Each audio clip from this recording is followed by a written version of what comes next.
Studio Corner, guys. I am XD. Welcome back to my channel. Now today in this video I'm going to be showing you the secret to a powerful kick using a simple trick that a lot of producers use but a lot of people don't understand, because when we look for samples of kicks we wonder sometimes whether some of these samples are really kicks and why they are not so powerful. But I'm going to show you through layering kicks how you can actually achieve a big and very powerful kick that will punch through all your instruments without using so much sidechain and all that stuff. So if you're new to the channel, click subscribe, leave a like down below to support the channel. So now let's get into FL Studio and let me show you how you can do this. So I'm here in my sample pack folder, the XDizzle sample pack, link in the description to get that if you don't have it already. So if I go into the kicks folder, you'll see there's a lot of types of kicks that are in here that sound very different. So sometimes you would wonder that, okay, on what instance will I use this certain kick?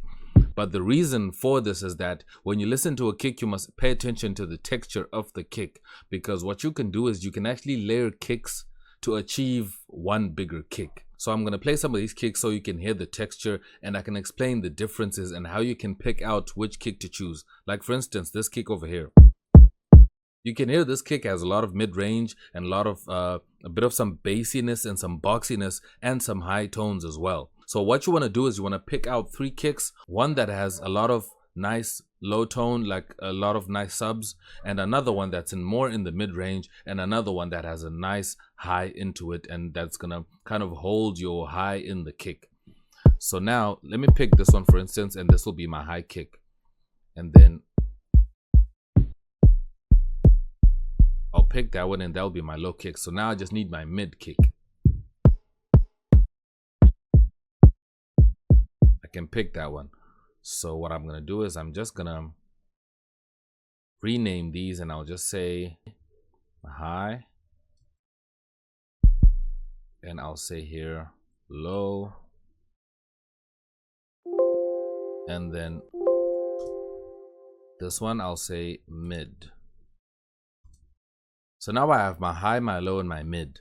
So now I'm gonna send all these to mixer tracks. So I'm just gonna send the three of them to mixer tracks. So now in my mixer I can see them. Just minimize that, and then I'm just gonna load fill in 4 steps. Then I'll just add a temp of 120. Yeah, we stretch. Now there we go.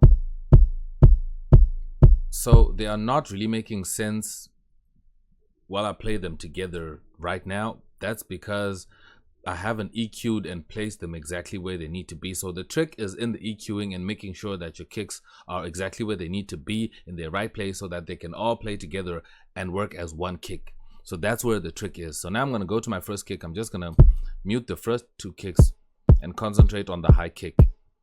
So now I can just add an EQ over here, the parametric EQ2. So now I just need the high frequencies of this kick, like over here. So what I'm going to do is I can just go to presets and click this cut off here and just leave these highs like up to there. And then what I can do is I can just copy the same one by clicking this arrow and go save preset as and drop it in there by our low kick. So now our low kick is not playing because it's cancelled out over here. So now I just do the opposite.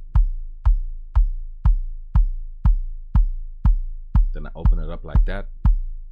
Then now to glue everything together, now we go to the mid kick. I'll just copy the same EQ2 here. Then I do the same, but now I just need the mid range only.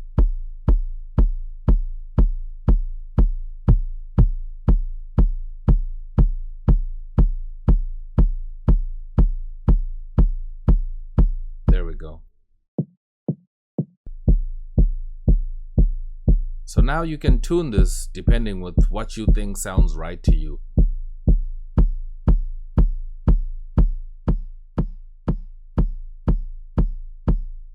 There we go. I'm gonna just lower this low kick a bit,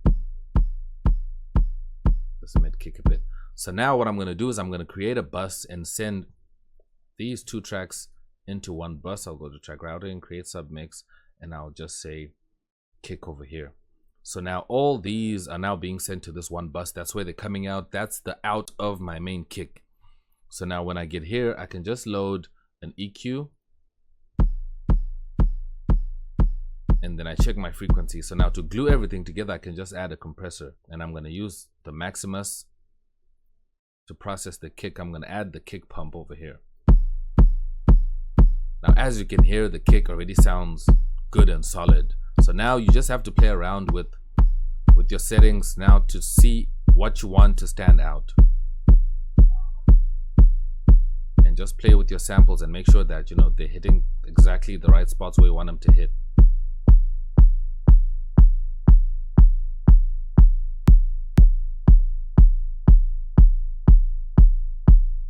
There we go.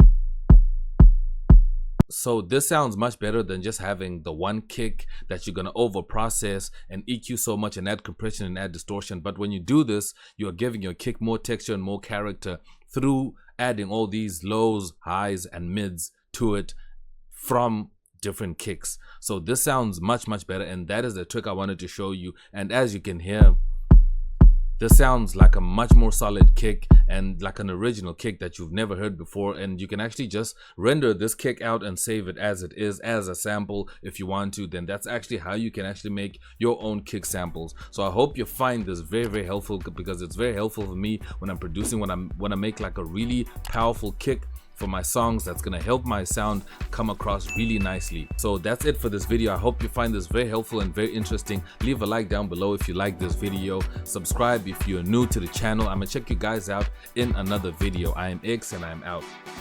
Peace.